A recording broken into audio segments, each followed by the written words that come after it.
One, two, three, four. Presente. Valeu! Valendo, então, ó. Então, gente, continuando aqui o conteúdo da nossa aula, né, de hoje, nós vamos dar continuidade aqui ao material sobre a Primeira Guerra Mundial com o desenrolar da guerra, né? Então, a guerra, como nós já falamos anteriormente, ela começa especificamente no dia, vamos dizer assim, dia 28 de junho de 1914, quando ocorre o assassinato do Francisco Ferdinando, então herdeiro do trono do Império Austro-Húngaro. Então, como eu disse anteriormente, por conta das rivalidades, das alianças entre as nações que participavam tanto da Tríplice Aliança quanto da Tríplice Entente, essa guerra começa aparentemente com um evento que não tem nada a ver com essas rivalidades. Mas, como eu já falei para vocês, esmiucei anteriormente, essa rivalidade, na verdade, era na verdade, apenas uma espécie, a região balcânica era uma espécie de barril de pólvora, ou seja, faltava ali só um pouquinho para acontecer alguma coisa maior com relação a isso. Por causa, claro, dos interesses do Império Austro-Húngaro, do Império Alemão, do Império Russo na região balcânica, que, como vocês viram anteriormente, a gente falou anteriormente que, apesar do território da região balcânica ser dominado na maior parte pelo Império Turco-Otomano, ele era administrado também, em sua parte, pelo Império Austro-Húngaro, né? Até, de certa forma, era uma maneira de se manter o domínio territorial, de se manter o domínio ideológico nos territórios. Então, a guerra começa, o assassinato do Francisco Ferdinando ocorre lá em junho de 1914 e, consequentemente, desencadeia uma série de declarações de guerra entre os países que estavam fazendo parte ali daquela aliança ou estavam ligados àquela aliança, aquelas alianças que a gente falou anteriormente, a Tríplice Entente e a Tríplice Aliança. Então, a primeira declaração de guerra vai ser do Império Austro-Húngaro contra a Sérvia, certo? Vamos dizer assim, a Sérvia era aliada dos russos, do Império Russo. A Rússia declara guerra ao Império Austro-Húngaro para defender a Sérvia. A Alemanha, aliada do Império Austro-Húngaro, declara guerra à Rússia, certo?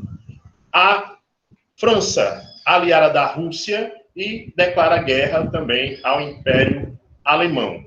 E a Inglaterra, também aliada da Rússia, declara guerra ao Império Alemão. E aí ocorre, então, um desenrolar. Ou seja, vão acontecer as movimentações, as mobilizações de tropas para que houvesse, então, as condições ideais para que acontecesse esse conflito.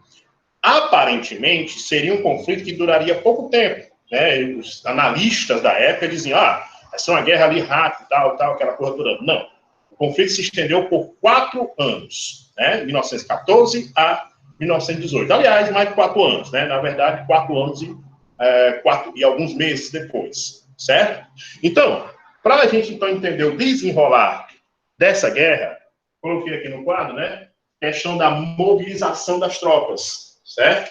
Então, das tropas dos países, né, envolvidos, dos exércitos.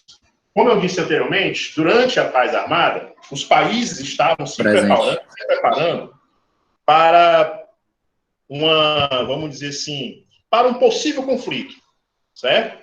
Para um possível conflito. Os exércitos da Alemanha, o exército da Rússia, o exército da Inglaterra, da França, estavam ali, se organizando. Quando o conflito desencadeia-se em 1914, então essas tropas, pretensamente, já estão, né? Estão em movimento, já estão se preparando para esse conflito. Já estão preparados para esse conflito. Então, ocorre, então, as declarações de guerra, como eu falei anteriormente, né? Sérvia, aliás, o Império Austro-Húngaro declara guerra aos sérvios. Os sérvios, protegidos pela Rússia, pelo Império Russo, o Império Russo declara guerra aos húngaros, certo? Aliás, desculpem, revendo. O Império Austro-Húngaro declara guerra aos sérvios, os sérvios, protegidos pelo Império Russo, os russos declaram guerra ao Império Austro-Húngaro, o Império Austro-Húngaro protegido pela Alemanha, a Alemanha declara guerra ao Império Russo, o Império Russo, aliado da França, a França declara guerra à Alemanha, e a Inglaterra, aliada do Império Russo, também declara guerra ao Império Russo, ao Império Austro-Húngaro, certo? Então, começa então a ideia das estratégias de guerra. Claro, em qualquer guerra, em qualquer movimento de guerra, vai acontecer o quê? Vai acontecer as movimentações, vai acontecer vamos dizer assim, as estratégias. Então, a Alemanha, que tinha um plano de conflito, um plano de guerra em relação a esse conflito, já estava se preparando há muito tempo para esse conflito, então a Inglaterra, a Alemanha, ela resolve, então, né, preparar-se para a sua estratégia de guerra. Então, nesse primeiro momento da guerra, ela vai ficar conhecida como guerra de movimento.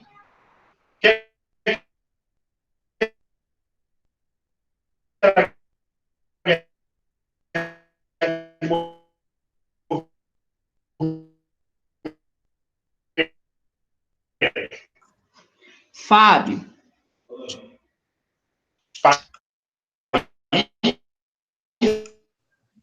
Fábio, sua imagem travou. Travou. Estou falando com o professor, pai. Travou, Fábio. Fábio. Acho que ele saiu, foi da reunião. Saiu não. Voltou? Não. Não voltou? Voltou. Galo voltou. Pronto. A gente só tá Então, a guerra de movimento, ela se concentra, ela se considera, né, principalmente com a Alemanha, é o galo, certo? Então, considera-se o quê? A Alemanha atacou com duas frentes. A frente ocidental, invadindo a Bélgica, depois a França, certo? E a frente oriental, atacando o Império Russo, certo? Então, só que essa guerra, apesar de ter sido primeiramente comandada pela Alemanha, nas suas estratégias de movimento, ela ganha vamos dizer assim, ela ganha um certo equilíbrio, porque as tropas vão estar ali em nível de equilíbrio. Esse equilíbrio vai acabar gerando a estabilidade das terras, né, dos territórios. Ou seja, a guerra vai se deixar de ser uma guerra de movimento para ser uma guerra de trincheiras, certo? O que é que significa essa guerra de trincheiras? O que significa essa ideia? As trincheiras são buracos cavados na terra, né, onde, desse contexto, dessas ideias da guerra, os soldados acabam vivendo dentro dessas trincheiras, vira a habitação, vira o local onde os soldados vivem, né? Lá eles vão viver, lá eles vão dormir, lá eles vão ter todos os tipos de relação social, certo?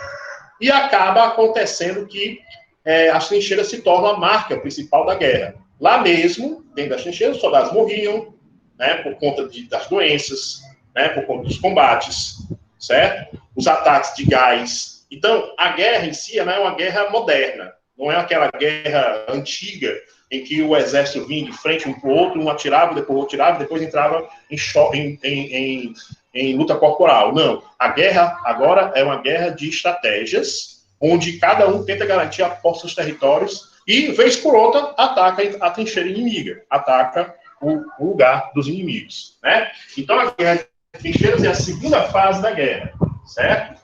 E a fase mais longa, ela vai durar pelo menos até 1918, ela vai até o finalzinho de 1914 e 1918, ela vai se encerrar com uma mudança estratégica, uma mudança importante na história do nosso conteúdo, do nosso conteúdo aqui, certo? Então, ó, vejam bem, a entrada dos Estados Unidos na guerra, né? O que tem a ver? Oi? A imagem ainda está muito travada. Tá normal, uma. E aí, voltaram? Eu acho que a conexão mesmo. Voltou. Voltou, né? Tá Normal. certo. Voltou. Ok, vamos lá, É continuando. só parar um pouquinho. Certo. Então, ó, voltando aqui. Então, os Estados Unidos, eles entram na Primeira Guerra, aparentemente, não teriam nada a ver para entrar, né? Quando a guerra estourou, eles declararam neutralidade. Os Estados Unidos já eram uma potência econômica mundial, daquela época industrializada, e declarou a chamada neutralidade. Com essa história da neutralidade, ela vai provocar o quê? Vai provocar que os Estados Unidos vão ficar ali na estreita. Só que, na verdade, os Estados Unidos, por baixo dos panos, estavam enviando materiais, suprimentos, para os participantes da Tríplice Entente, né? E aí, alguns navios americanos são afundados pelos submarinos alemães. E aí acontece a declaração de guerra dos Estados Unidos. No início de 1918, os Estados Unidos entram na guerra. Nesse contexto, certo? Nesse contexto, os Estados Unidos, né, estão entrando no lugar, vamos dizer assim, no lugar da Rússia, que havia saído por causa da Revolução Russa que aconteceu no território russo em outubro de 1917, certo? Então, ó, a entrada norte-americana, ela conta com cerca de 4 milhões de soldados. Ou seja, é gente para cá. Cada vez mais desembarcavam soldados americanos na Europa. Essa entrada dos soldados americanos, ela foi decisiva para o final da guerra. Por quê? Com o poderio norte-americano, com o poder norte-americano, com o poder militar norte-americano e a quantidade de soldados cada vez maior, as tropas da Tríplice Entente, que já estavam lá sofrendo, né, da Tríplice Aliança, aliás, estavam sofrendo com as derrotas na guerra, acabaram, então, sucumbindo a esse conflito, certo? Resultado dessa história toda foi o quê? Foi que, dentro da Alemanha, a guerra rolando, né? E a crise política se instalou na Alemanha. A Alemanha deixou de ser uma monarquia e se tornou uma república. Em 1918, caiu a monarquia alemã, instalou-se na região lá chamada República de Weimar, certo? E através da instalação dessa república começa-se então a trabalhar a chamada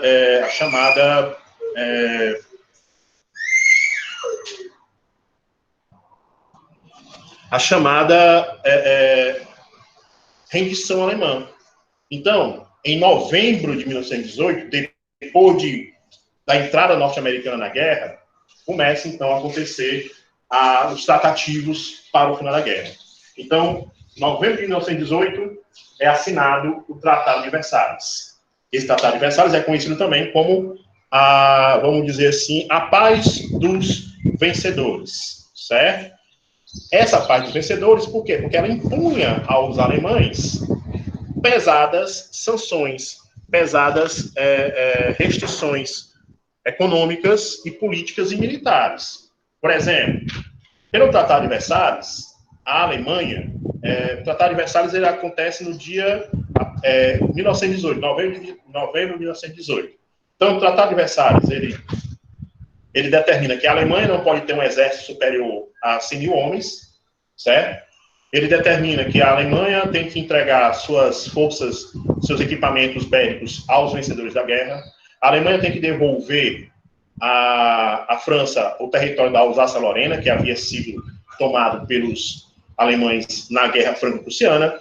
O Império Austro-Húngaro ele é dissolvido, o Império Otomano é dissolvido, certo? Então, as consequências do Tratado de Versalhes elas atingem principalmente a Alemanha. O resultado desse processo todinho, o resultado dessa confusão toda que aconteceu, foi que um novo mapa europeu foi desenhado.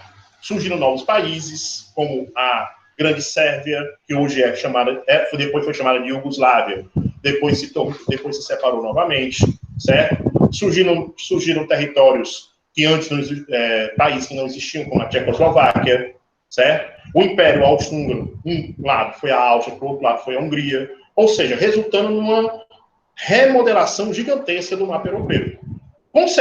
A consequência principal da guerra, alguém perguntou aqui no chat, a crise que vai se abater sobre a Europa entre 1918 até mais ou menos a metade da década de 1920.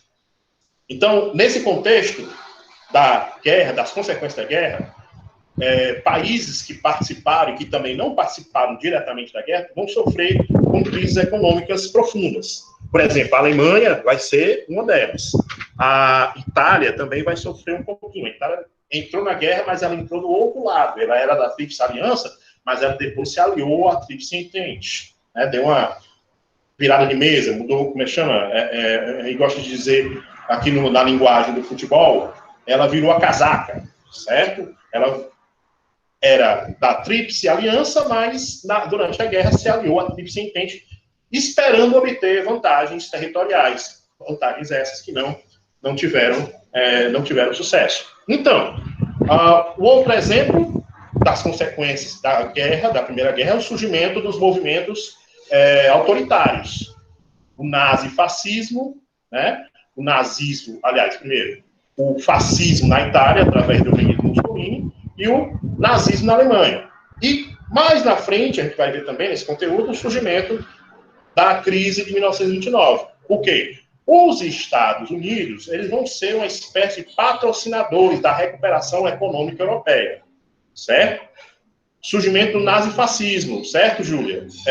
Nazismo na Alemanha e fascismo na Itália, certo? Que depois vai se espalhar para Portugal, Espanha, certo? Até o Brasil também vai experimentar também um pouquinho do fascismo, através do Getúlio Vargas. Então, esse surgimento, essa ideia, esses movimentos vão surgir com aquele contexto de a crise econômica para salvar as economias, para salvar os países que estão sofrendo após essa guerra, certo? E aí, você vai ter o quê? Você vai ter a ideia de um líder, de um salvador, um cara que vai concentrar todos os esforços para poder livrar os países dessa crise. E aí essas pessoas vão entender que um deles é o Mussolini, na Itália, o outro é o Hitler, na Alemanha, o outro é o Salazar, em Portugal, o outro é o Francisco Franco, na Espanha. Né? São alguns exemplos de movimentos autoritários que aconteceram na década de 20 e 30 na Europa, pós Primeira Guerra Mundial, antes da Segunda Guerra Mundial, certo? Vejam bem. Então, a consequência principal da guerra, claro, a consequência econômica, foi a crise de 1929. Como eu disse para vocês, os Estados Unidos patrocinaram o movimento de recuperação econômica da Europa, produzindo, quando chega um momento que essa produção não vai mais dar conta, não vai ser mais necessária, mas ele vai continuar produzindo. E aí estoura a crise, certo? Então, isso, mais ou menos aqui o contexto da Primeira Guerra Mundial, certo? Depois a gente vai falar da crise de 29, né, dos anos 20, da crise, do que aconteceu dos anos 20 e até 1930 e pouco, para a gente entender, então, essas consequências, tá certo? Então, eu vou encerrar aqui por aqui essa gravação, certo? E vou... Oi, alguém está perguntando, crise 29. Deixa eu terminar a gravação que eu respondo para vocês aqui um pouquinho, certo? Valeu, gente!